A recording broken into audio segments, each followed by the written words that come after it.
Hello, everyone. Welcome to the AI Agents Hackathon live streams. The AI Agents Hackathon is a free virtual hackathon running from April 8th to April 30th. We're hosting over 20 live streams where you'll learn how to build agents using various Microsoft technologies. At the end of the 3 weeks, submit your project for a chance to win fantastic prizes. And now over to our friends at Reactor.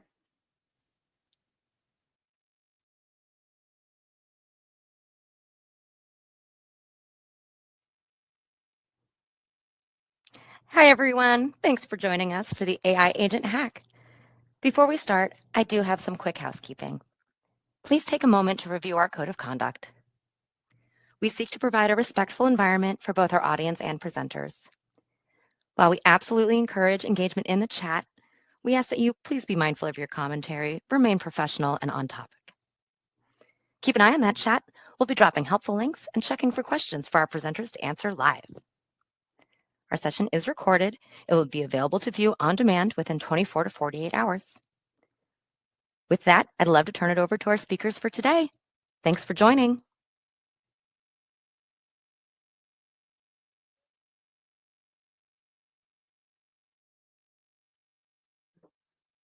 Hello. Right. Okay, let me go straight into it here then. So welcome to the session. This is going to be multi-agent API with LangGraph and Azure Cosmos DB. I'm Theo. I'm a program manager in the Cosmos DB team. I work on SDK and connector and developer experiences and also AI things as well. I have James Codella with me here as well, who's also a PM in the same team, and he leads a lot of the back-end AI investments that we have and all the cool stuff that's available in Cosmos DB, along with integrations and so on. And also Ayush Kataria, who's a software engineer on the SDK team, and has built and developed a lot of the third-party integrations that we have to things like LangChain and other frameworks as well. So a little agenda here. We're going to start with an introduction to patterns for building AI apps with a fun analogy and maybe a slightly controversial statement. And then I'm going to talk about agents with Cosmos DB, and then a little overview of LangGraph and state and memory in LangGraph. And then I'm going to hand over to James to talk about agent specialization, testing, and then we're going to have a cool demo of a sample that we built, and then we'll wrap up from there. Right, so introduction, patterns for building AI apps. What do we mean by AI apps? Well, of course, what we're talking about here is apps that use large language models. That's the state of the art at the moment. That's the disruptive technology that everybody has heard about. And of course, we're going to look at GPTs from OpenAI deployed in Azure OpenAI. Of course, there are many derivatives of these, but that's what we like over here. So that's what we're going to be using and talking about. So there's a lot of patterns for building AI apps with LLMs. If you're new to this and you're using this session as your primer, your way of learning, that's quite brave because there's a lot of stuff that's going to be introduced here. But I think a good way of making a starting point is to think about what all the patterns are driving at, and they're more or less driving at the same thing. I'm going to illustrate this with a kind of fun analogy. Starting with a slightly controversial quote. So LLMs perform diffused information retrieval given a prompt. They are basically databases, indeed a new form of database. That's a quote from a guy called Tim Scarf, who's the founder of Machine Learning Street Talk, which is the #1, I believe, still most subscribed YouTube channel for machine learning. I used to be a colleague over here at Microsoft. Slightly controversial statement. If you're a database person, then he probably makes you quite happy. If you're someone who thinks that LLMs are kind of, sentient machines or similar, and then maybe that upsets you. It doesn't really matter whether you agree with it or don't agree with it. It kind of works for the analogy. So if we run with it and let's say compare the old and new quote unquote databases. With a traditional database, what are we doing there? Of course, we have to give highly structured and rigid query language as input, SQL or some derivative of SQL. and what we get out is 100% accurate, usually, and deterministic. But in the LLM form of database, of course, it's highly flexible. Indeed, it's human language. You can ask it whatever you want. And what you get is not always 100% accurate and deterministic, but very often it's pretty close. And that's, of course, the impressive thing that everybody knows about by now who's tried ChatGPT and things like that. But this can be fine-tuned, and the fine-tuning of output accuracy and predictability is really one of the primary goals of all these emergent patterns. It's not the only goal, but it's what many of them are driving at. So what this shakes out as is a trade-off between ultimately input flexibility versus output accuracy and predictability, which is kind of an obvious thing when you think about it, but sometimes it helps to bring things from the back of your mind to the front of your mind, and that helps to understand what all the patterns are driving at. In other words, the trade-off is something like how much code you are going to write in building this AI experience versus letting the LLM do all the work. If you're a developer, maybe that's a scary statement to make. Can the LLM really do all of the work in my application? And if you've played around with ChatGPT or anything like ChatGPT, you may or may not have had the thought. I certainly did in the early days. If I was building an application, could I just put an iframe in there and the URL ChatGPT, and could it do pretty much what I wanted? And in a lot of cases, the experiences that are being built around this technology aren't doing an awful lot more than that. They're providing prompts to an LLM and not a whole lot more. But of course, in some scenarios, it has to be more bespoke. It has to be more controlled. And again, like I said, that's what all these patterns are pretty much driving at. So with that in the front of your mind, what are some of these patterns? I just picked a few of the common popular ones today. Tool use and function calling, as it's known. So this is where you get the LLM via some framework or maybe hand cranking to generate a function in real time that is going to call a function that you have already predefined. So the LLM is able to call a function.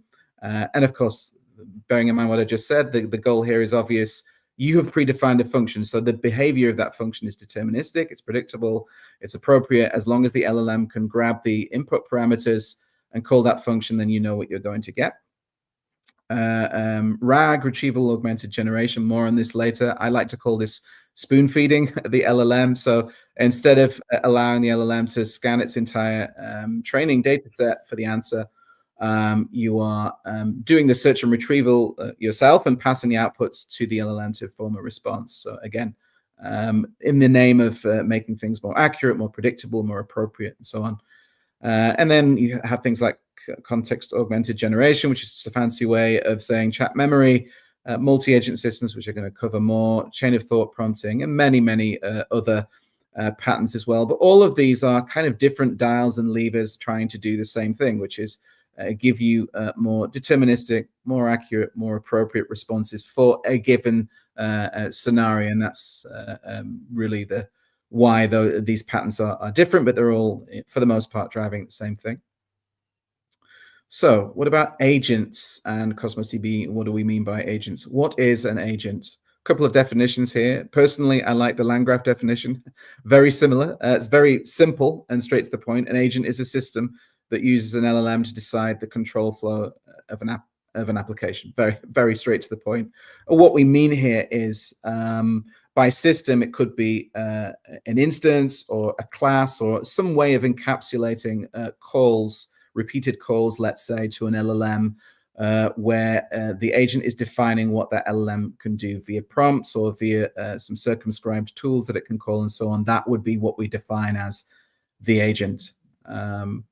So then why multi-agent? Again, by way of a crude analogy, if I'm rolling a dice, then I obviously have a 1 in 6 probability of getting a number that I want. If there were only 2 numbers on the dice, then it would be 1 in 2, so it would be higher probability. Of course, this is a crude analogy, that the outcomes that you get from LLMs are not entirely, completely random with equal probabilities. but they are stochastic algorithms. It just means that randomness is at play. The more, the point being made here is that the more prompts you give to an LLM, the larger the scope of work you give to it, the higher the probability that you may not get the response you expect, because probabilities are at play. I guess the point I'm making here is the word agent doesn't really mean it has agency. It doesn't have a sort of consciousness that it can know what it's doing is correct or not correct. It's really probability based. So the more you overload things, then the more chance that things go wrong. So if you tightly circumscribe what an agent can do, and you create mechanisms that allow it to hand off when it goes outside of its scope, then overall the probability of getting the right outcomes, again, more accurate, more appropriate, is higher. So then the atomic unit of Gen AI within this whole realm of agents, you would have a prompt, and we refer to prompt engineering. So this would be the primary lever that you would have as a user building your application to achieve your desired outputs. And this would be both a system prompt, so that would be telling the LLM the scope of what it can do in human language, just saying you can do this, you can do that, you're an agent that does this, etc. And also how to transform input if that's appropriate, that is coming in. So the system prompt would be static, if you like, repeated in every invocation, and then the input would be different, and the prompt would be telling the LLM how to handle the inputs. The model is, of course, the model that you consume, whether it be OpenAI or anything else. Most apps have off-the-shelf models with a hosted API, and there are parameters that you can tune for desired characteristics like temperature and so on. And then, of course, the output would be in Gen AI, the output of the model. And typically there, we work backwards to determine the output that you want. Well, you start by specifying the output that you want, and then you work backwards, determining the type of model that's going to best achieve that, and the kind of prompts that you're going to use to achieve it. And so going a little bit deeper into prompt engineering, this would of course involve the system prompts and the real-time user questions that are being asked, alongside chat history, maybe metadata about the user, knowledge also with the RAG pattern, which we'll cover a little bit later on, and you'll see in the demo as well, and skills that the solution might incorporate, for example, natural language to query. And some common features of AI agents would be things like the ability to plan and create step-by-step plans that can use feedback to improve and refine future outputs. Memory, which we'll touch on more later as well. Perception, agents can receive or retrieve data and then process information, and which makes them more interactive and more contextually aware, or at least appear to be aware as though they have agency. And of course, tool use, which we also just touched on before, agents able to call functions and actually execute transactions and do stuff outside of their own runtime. So you can, given all of that, you can think of AI agents as being a lot like intelligent functions or even intelligent microservices. Maybe you could think of this as kind of like the next generation of the microservices pattern, if you like. Why not? They have inputs and outputs like functions do. They encapsulate logic like functions do. Both functions and agents can be called repeatedly, so they can be modular. They can be made to be modular and reusable, and they can be composable as well. We're just dealing with a new paradigm shift in this, and certainly they are comparable to what we've seen in the past with microservices and going way back, service-oriented architecture and things like that. So some use cases for Gen AI and data being stored in Cosmos DB. Cosmos DB is pretty unique in the sense, well, not entirely unique, but there are only a few databases that allow storing vectors and operational data together. So it's not just vector stores aren't just an entity in themselves, but you can apply vector indexes on your existing data set. And there are use cases where that would be useful, as you'll hopefully see in the demo. Retrieval-augmented generation, of course, vector search will support this in Cosmos DB, and we have some fairly advanced capabilities there, which you'll hear about later on. Conversational history, Cosmos DB actually has a really long pedigree of this. We've been storing chat history in many different applications for quite some time now. So a really good, strong pedigree there. Semantic caching, where you store the responses received from an LLM and then use vector search to retrieve them as a trade-off on performance versus the cost of retrieving it from the LLM. And you may sacrifice some accuracy, but again, that's a technique that can be used, and it's useful to do this in Cosmos DB with its performance capabilities, and of course AI agents, which we already touched on and will certainly go into more detail with.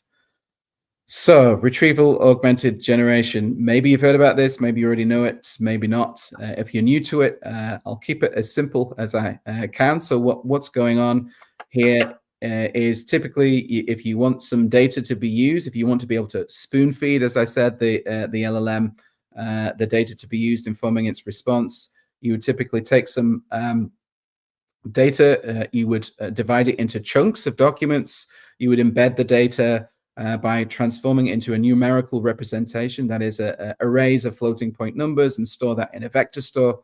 And then when the user query comes in, that user input as well in text form would be converted into its numerical representation. That would be searched against your vector store for mathematical similarity, or to be more exact, a distance algorithm for data that is mathematically close, which turns out to be a good proxy for semantic similarity. So the most similar data that comes back to the question being asked is then what's passed into the language model to formulate a response. So this is where you do the spoon feeding. Instead of it searching its entire data, you're just giving it the search, you're doing the search and response for it, and just passing it the data that it needs to then form a clever response. So Cosmos DB, what features does it have? A lot, a lot of features that are very relevant in this whole space of building AI apps. Of course, we've been doing chat history for a long time, ability to store memory, the enterprise features, single-digit millisecond latencies, still the only service, as far as I'm aware, to provide actual SLAs for this. Providing an SLA for anything in a database is very difficult. So the fact that Cosmos DB does this is pretty awesome. And so it's important in this space, because if you forgive the pun, chat applications tend to be pretty chatty. So the ability to guarantee performance at high scale and at high throughput, high concurrency, and so on is super important.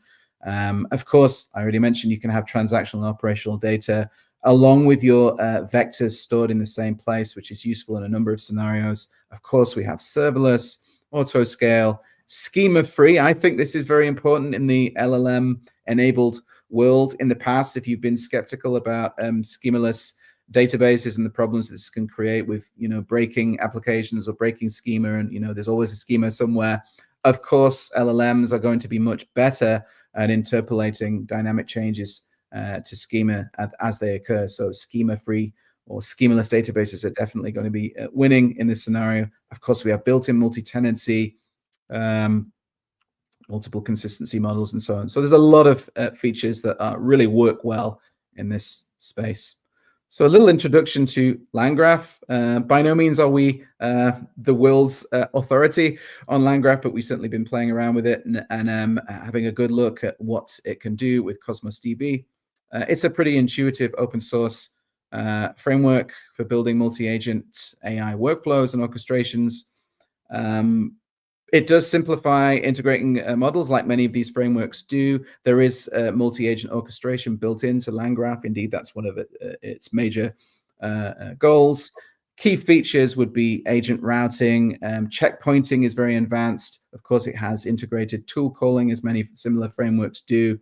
And state management with checkpointing, allowing you to do things like time travel and go back to previous checkpoints. Those of you, again, who've played around with ChatGPT, and maybe you've had a long conversation and wish that you could go back to an earlier point in the conversation after everything went haywire. That's the kind of thing that you can do with checkpointing in LangGraph, and you can provide that to end users. In terms of how the model works, it's a graph, as the name implies. So agents are represented as nodes in the graph, and routing between agents and whether or not an agent can transfer to another agent as well would be expressed with edges.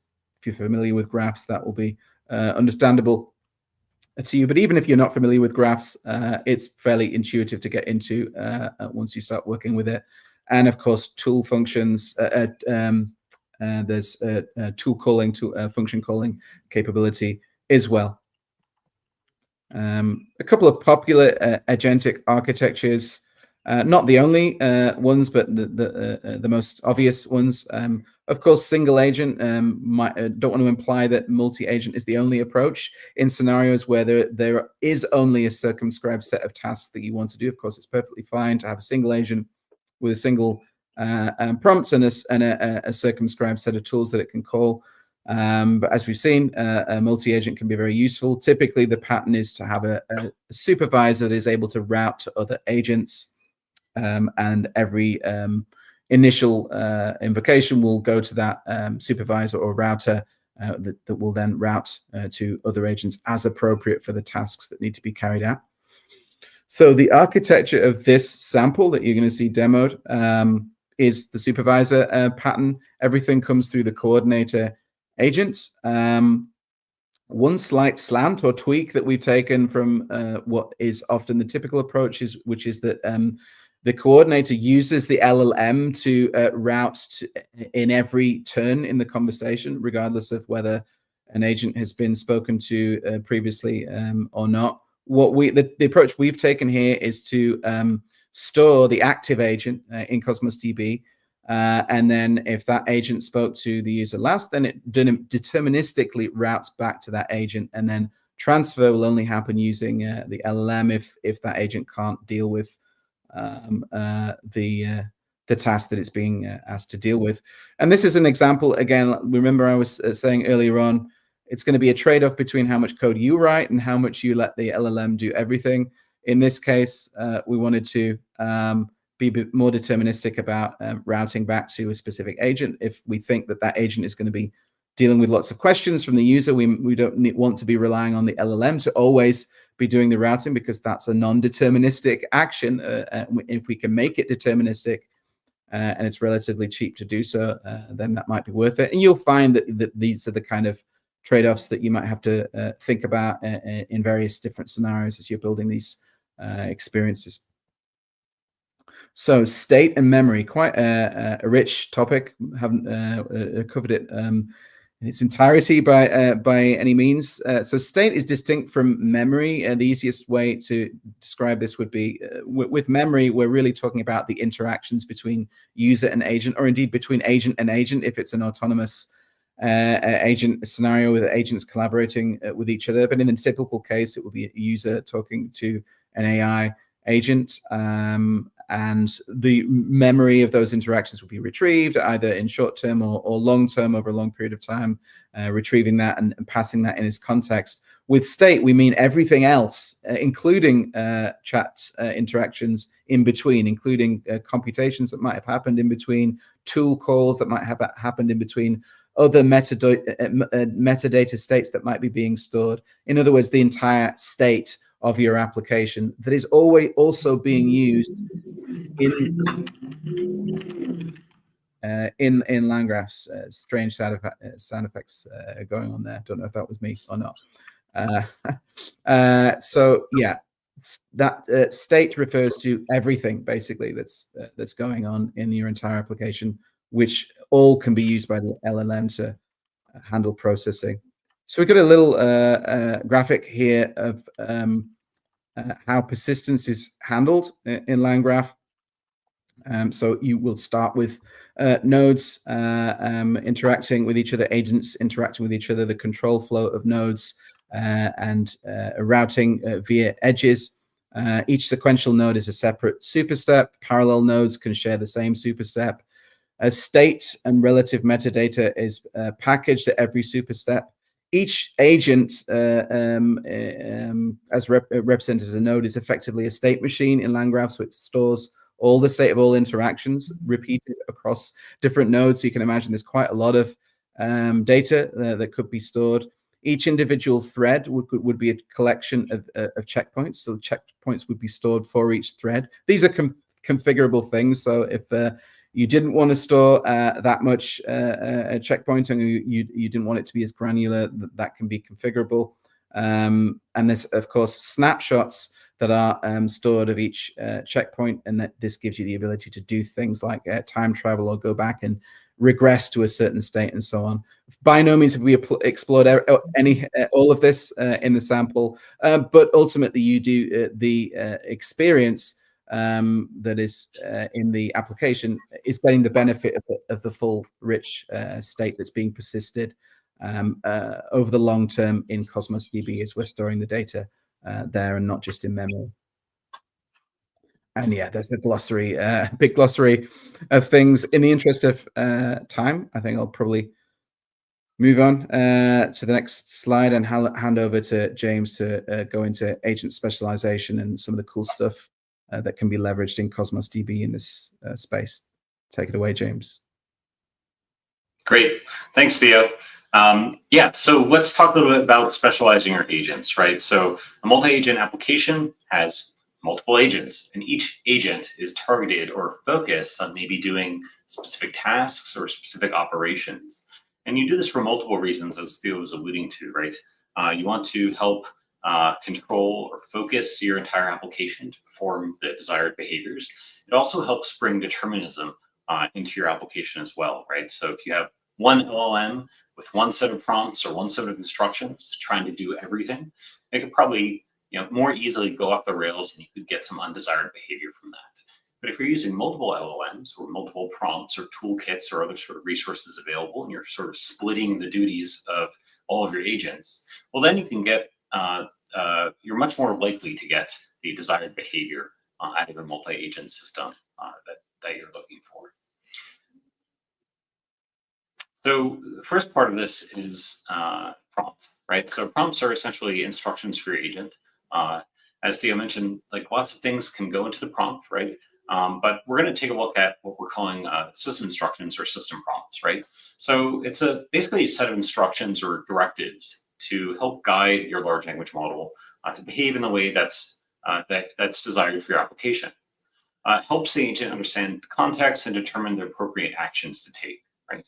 And we have some tips here for, how do you define actually good system instructions for your multi-agent application? So defining very clear roles, giving instructions for how the model should behave, making it clear on how it should be interacting maybe with other agents or sharing or utilizing information. Setting very clear objectives that go along with that role. So what should the agent be trying to do? Providing examples is also really powerful, right? So if you have an example of calling a tool function, or you have an example of the types of formatting of the output that you're expecting, this can really help hone your large language model output to the desired one. It's also really important to anticipate any sort of edge cases. So what if there's an error? How do you deal with this? And of course, iterating and testing to constantly refine your prompts based on your testing and validation to make sure that the performance of the agent is as expected, and also to make sure that it's reliable. So in the example demo that Dave will walk us through in a little bit, we'll see an example of a prompt. I've taken a snippet out here from the transaction agent for this banking application that we'll be demoing. And you can see that a lot of these best practices are reflected here as well.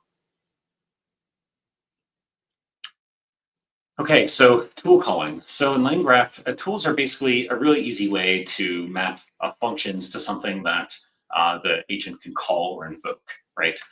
So you can see an example on the right. You basically import this tools package as part of the LangChain core package, and you define any sort of Python function as you normally would, right? So here we have a simple multiply function as inputs, as an expected output.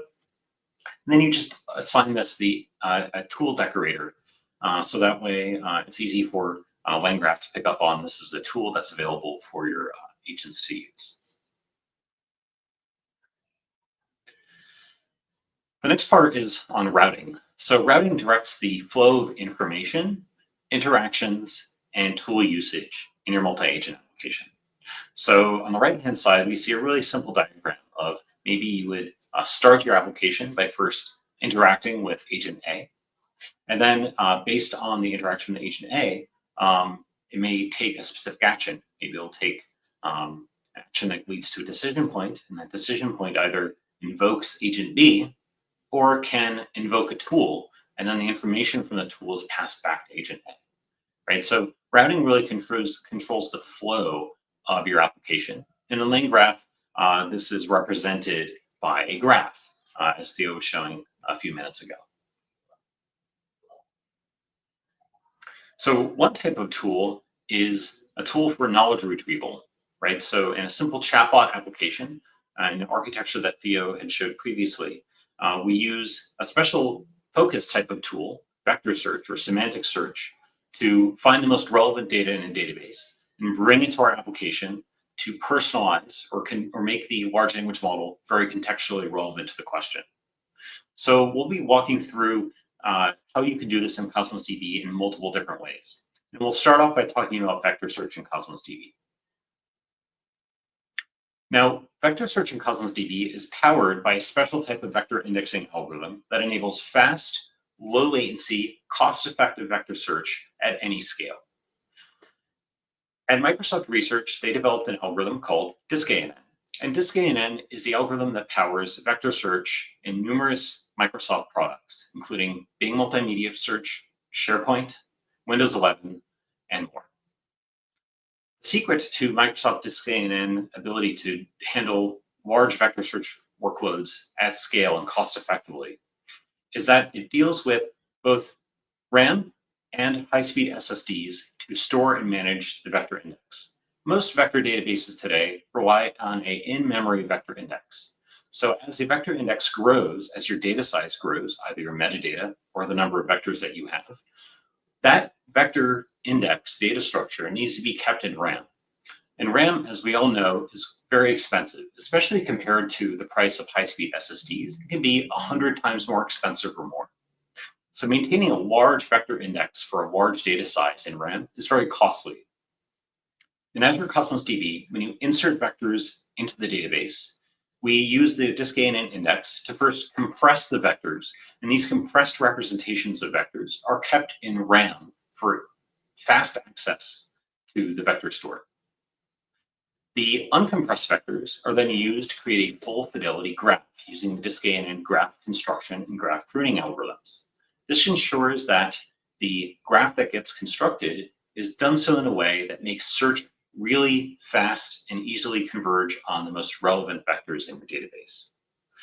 The search algorithm enforces a very efficient interaction between the vectors that are stored in RAM for fast access and the full fidelity or high definition vectors that are stored on the underlying graph structure.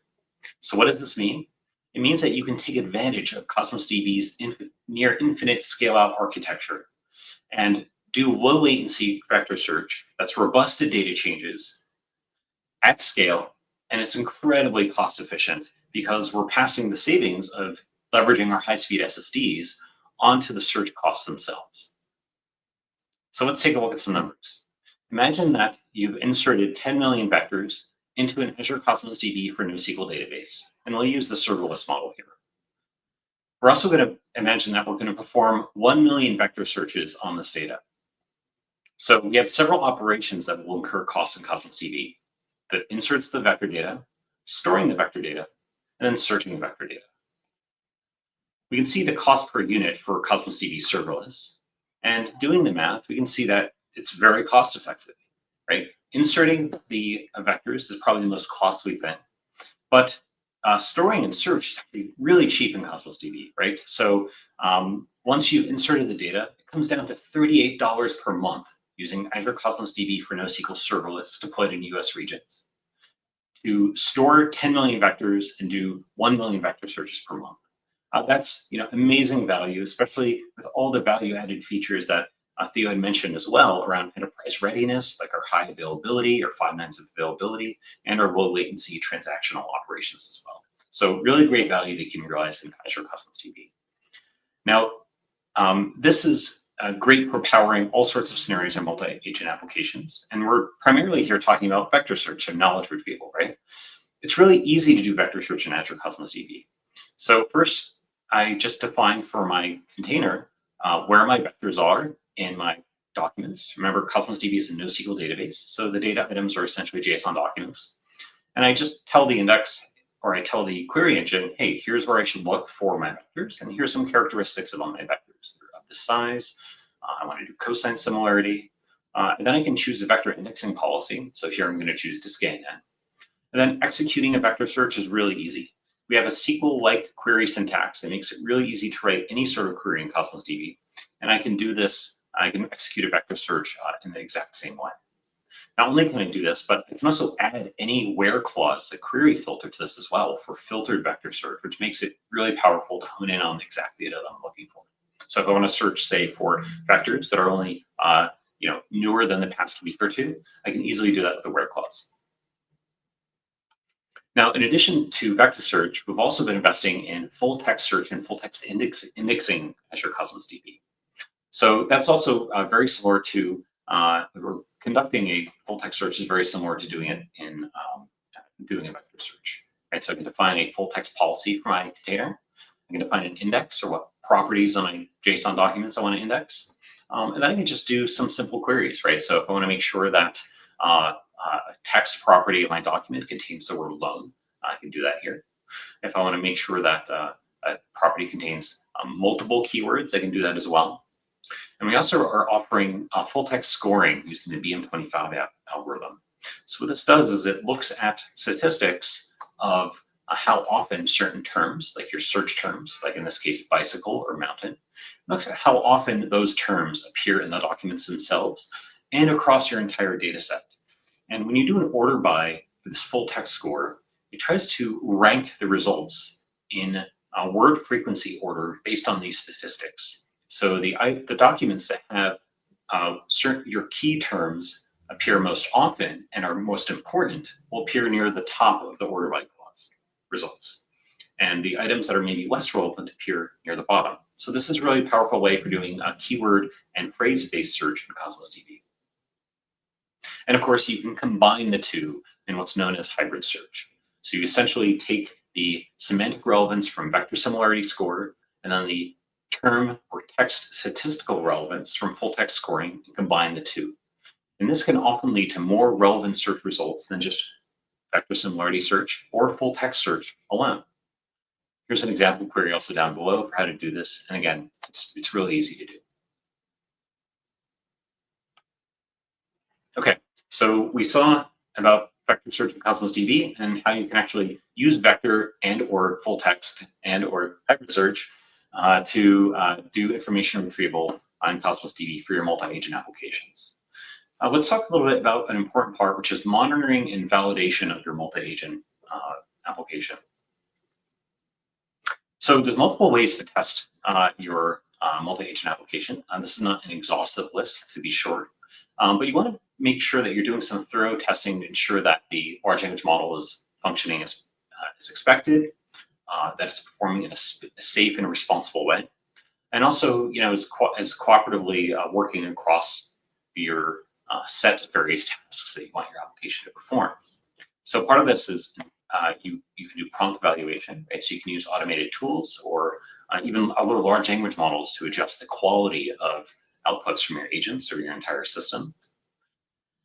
There's also multiple different types of evaluations that you can do on a multi-agent applications, from looking at the final response, right? So the agentic application's end result, to looking at individual steps, right? So what is the output of a tool? What does that input look like into an agent? What is the output from that agent, right? So breaking it down piece by piece and looking at the evaluation.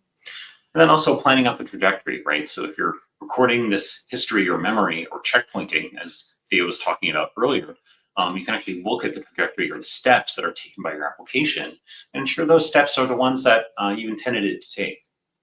Finally, there's other sorts of evaluation techniques that you can use as well, like faithfulness, right? Is the answer grounded in the documents that are retrieved, or is your large language model hallucinating? Is it helpful? Is it relevant? right? Is it correct? Is it accurate? So lots of different types of testing and evaluation. And of course, responsible AI is a huge part of this as well. There's a whole suite of responsible AI testing tools and guidance available at the Microsoft site for responsible AI. And I encourage you to check that out. Finally, monitoring can be really important as well. And it's pretty much required for multi-agent applications in production, right? So you want to have observability, you want to make sure they have structured logging and tracing, not just to ensure that your model's behaving properly, but also it can help you debug your model in your applications later on.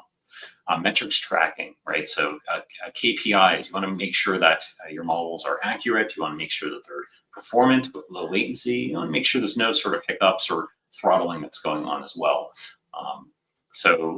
There's a lot of ways to do monitoring for multi-agent applications, and it's important to do so you have a good snapshot or understanding of your application as it's deployed. I mentioned responsible AI. We have a little bit of a deeper dive in that here.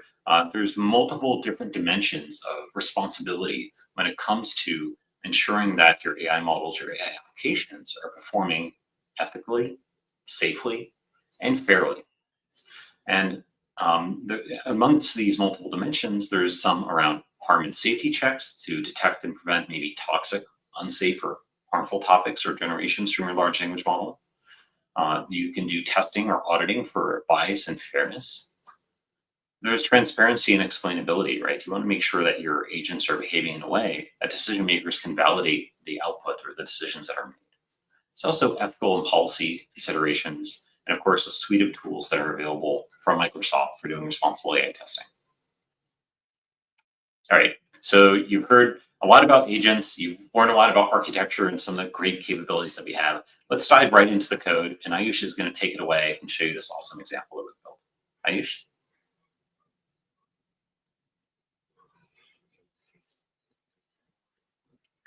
Hey guys,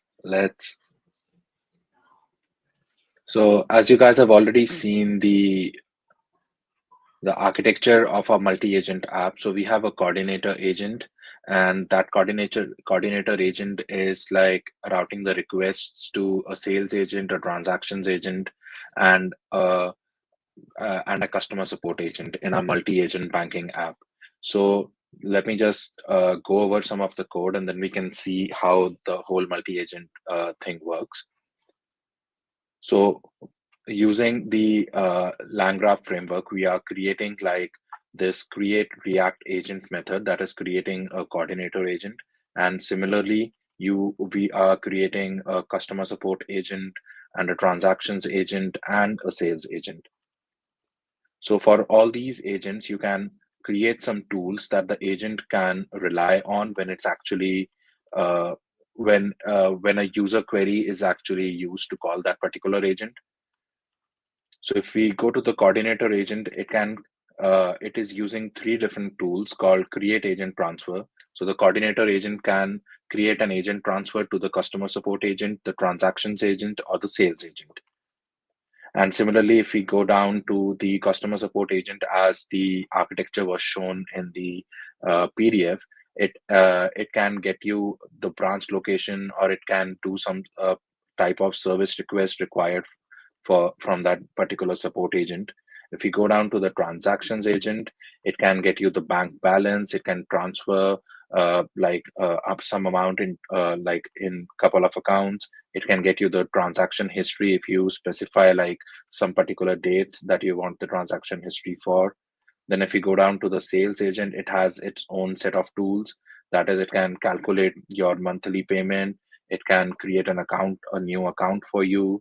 And then we have this get offer information method, which is actually using the vector search capability in Cosmos DB. So we have some offers already loaded in the Cosmos DB. And if like the user query is like to like tell me some like credit card offers or like some account offers, the coordinator agent would be routing it to the sales agent, and the sales agent would be using this particular tool to run the actual vector search query behind the scenes. So let me just show you some modeling for the Cosmos DB that we have. So we have some account data already loaded in there, where we have like some different accounts and some transactions. Then we have the users data that we would be like some of the users that are already preloaded in the database. And then we have the offers data. So this is the table that would be called by that generate offer information. So it can run a vector search on this particular data. And then we have like some other containers that like I'll go over once we start with the actual demo. So coming back to the actual code, so as it was explained in the presentation, that the LangGraph works on adding nodes and edges. So we have this builder here, which will create like an actual graph, and then you can add different nodes for every agent. So as we have like for all the agents, we have added different new nodes, and there's a human node where the human would be providing the input about the user query.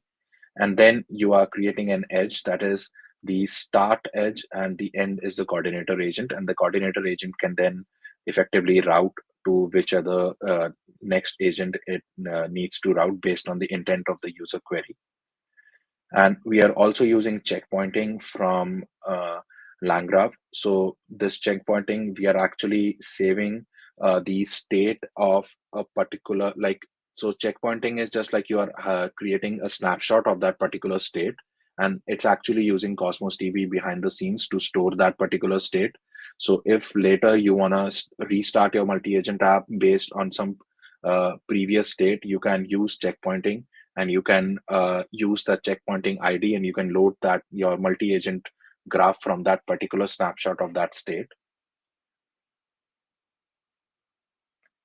Now let's go and actually run the demo.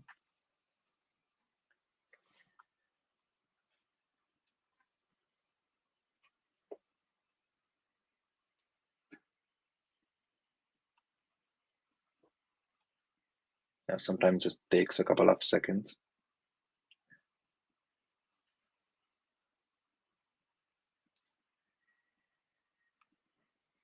And just to inform, so we are using AAD to connect to both Cosmos DB and OpenAI. So it welcomes us to our single agent banking system.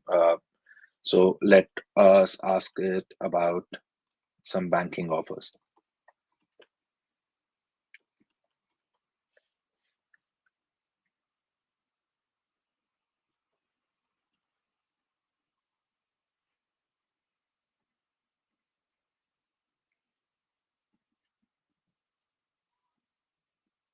Yeah, so the coordinator agent was correctly able to understand the intent that we are asking for about some banking offers. And according to the prompt given to the coordinator agent, it was able to transfer it to the sales agent. So now it's just asking like what information would we like to like get the offers about. So whether it be credit card or savings. So let's try for credit cards. And as you can see, an actual vector search query was run for Cosmos DB. So you can see the result of the vector search query here. And then this is the result provided by the actual sales agent LLM. And it was able to give us details about a credit card offer. So that offer is credit card boost, and it is giving about some rewards and benefits and some eligibility requirements and other things about that particular credit card. So now if we go back to Cosmos DB, and if we go to the chat, we would be able to see that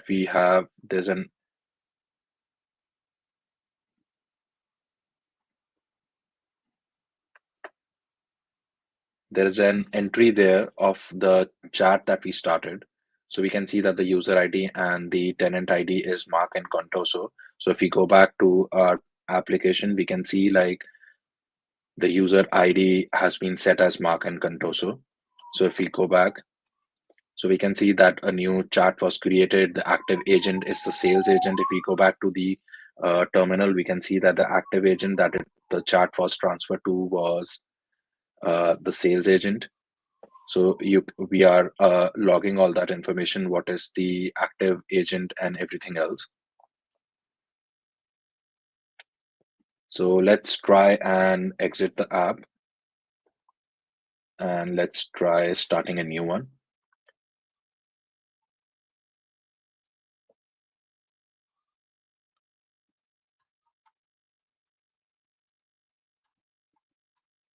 Let's try asking a different question. Let's say, tell me the bank balance for account 001. So it was able to transfer it to the transactions agent, and that is the account balance. So if we go back here, and if we go to the accounts data, we can verify that for account 1, the balance is indeed like 47,000.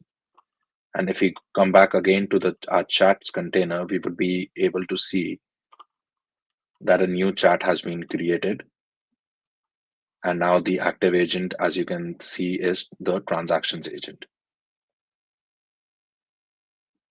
So right now, if we go back to the code, as you can see, the agents are not talking with each other. So after every human input, the call goes back to the coordinator agent, and then it figures out which agent the request should be routed to. So let's change the code a little bit. So let me just comment this out, and let's see, like, now let the coordinator agent just call like the customer support and the sales agent. And we'll change the customer support agent in a way that the customer support agent can use the tools that we previously defined, but it can also talk to the sales and the transactions agent. Let's do the similar things for all the other agents as well.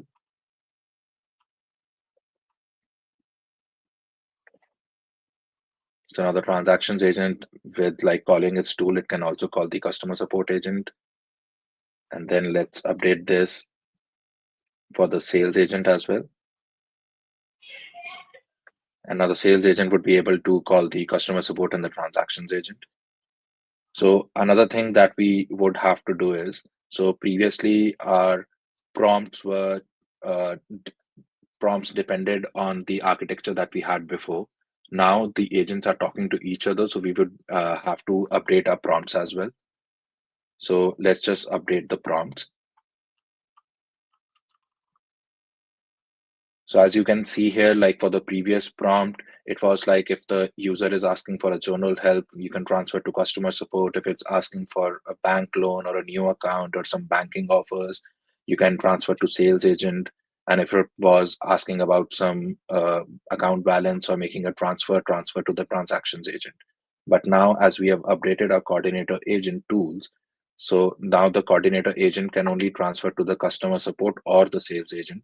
So we need to update the prompt that we provided to the agent before. So let's just update this.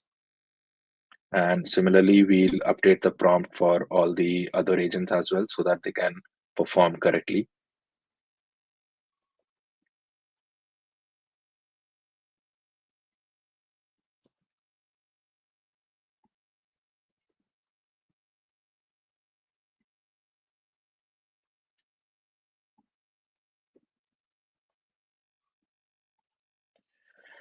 Okay, so let's go back to our application and let's try it again.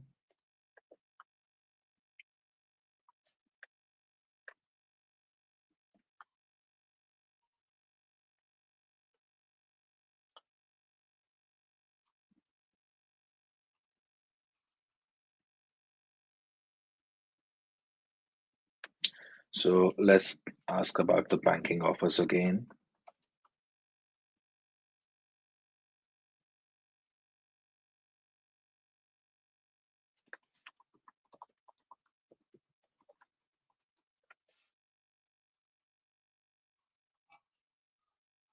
So it was able to transfer to the sales agent, it asking us about the same thing, like if you want to hear the offers about credit cards or savings, let's ask savings this time.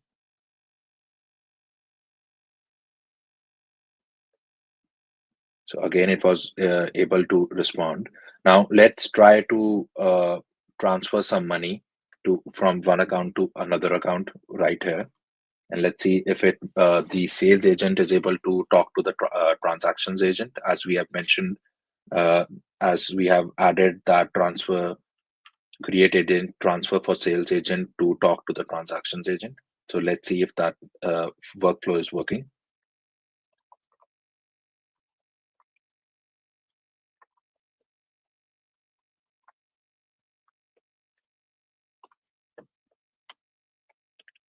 So instead of going back to the coordinator agent, sales agent was directly able to talk to the transactions agent, and it's just asking us to confirm that details before making the actual transfer.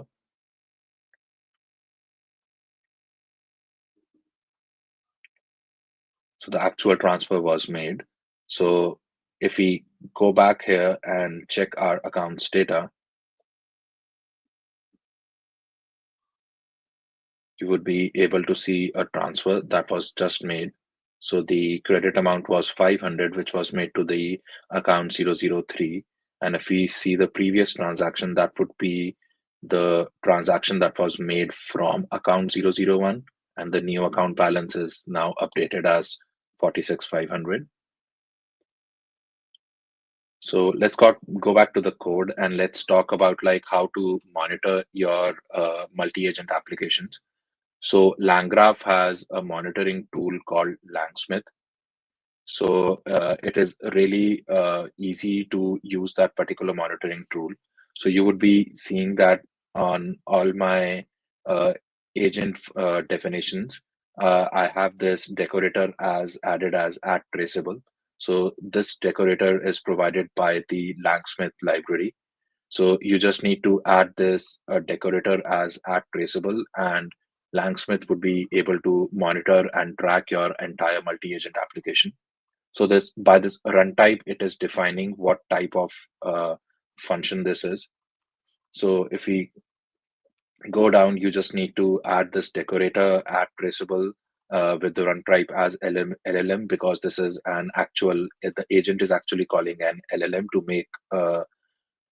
make the informed decision. So if we go back to our tools where we are actually defining all the tools that we are mentioning here. So if I go to the sales.py file, and this is a tool called create account. So you just need to tell it that add the decorator as traceable, and it will automatically detect that it is a tool that is being used by the particular agent.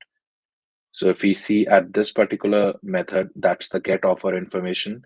This method was actually doing a vector search running a vector search query against that Cosmos DB container. So after adding the traceable decorator, you can tell it that it's a retriever. So Langsmith would automatically detect this, like this particular function is actually making a vector search call. So let's see how all this workflow looks in Langsmith. So to make Langsmith work, you would need to add 3 properties. That would be like, you need to add like what is the name of your application, and like to turn on that Langsmith, to turn on the Langsmith monitoring. And the other thing would be like, once you create an account, you'll be able to create a API key for Langsmith, and you would need to provide that in your environment variables when you are running the multi-agent app. So if we go here, we have some projects that we are tracking. So my project name I defined as multi-agent banking app. So if we go in there, so this is the current monitoring call that was already going on. So if we go and check that,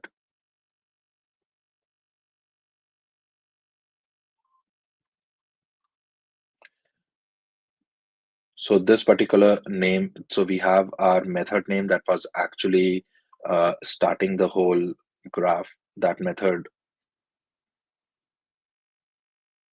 is called interactive chat. So Langsmith was able to pick that up. And after that, as soon as there's a user input, we go to the coordinator agent. So if we come here, So you would be able to see like the first question that I asked was, tell me something about the banking offers. Okay. And then you can also monitor what prompt you gave to this particular agent. So if you go to prompt here, you can see that it got the prompt. You are a chat initiator and a request router in a bank. Your primary responsibilities include and all that. And if we go back to our source code, and if we go to the actual prompt that we provided, it is the same prompt that you can see in Langsmith. So you can monitor what prompt was given, what was the human message, what was the AI message. So if we keep on going, so the first tool, so the based on our question that was tell me something about banking offers, it was able to detect that this call should be transferred to the sales agent. So it was able to call that particular tool that is called the transfers to sales agent tool. And then the request went to the sales agent. If we come back to the sales agent and read its prompt, it is the same prompt that we provided in our source code. So if we come to should continue, we should be able to see like the human and the AI message. So my message was tell me something about banking offers, and then we were able to see in our terminal that the AI asked, would you like information about offers related to credit card or savings account? So depending on, I think so we chose savings account this time. So the call again went to the coordinator, to the sales agent. And then you can see that the sales agent was able to call the get information tool that we mentioned that's running a vector search query in the background again for the Cosmos DB container. You can see the result of the vector search query here. This is a really cool example, Ayush. This is really great how you can integrate LangSmith into the application so easily. I need to poke around this a little bit more and get familiar myself. This is really great. Thanks for walking us through the demo. Sure. And folks, Thank if you. you're interested in checking out the amazing demo that Ayush has just shared, you can check it out. There's a link to all the Reactor materials in the chat, and then there's also a link to the workshop explicitly in the chat as well. And of course, you can check out some of the links that we have here. The multi-agent workshop is located at the top. You can also try Cosmos DB for a lifetime free account, including vector search, the second link. And then the third link down below brings you to our samples gallery, where you have all the information available for different Cosmos DB AI samples. Thanks so much for joining us today. And now I'll turn it over to Microsoft Hack. See ya.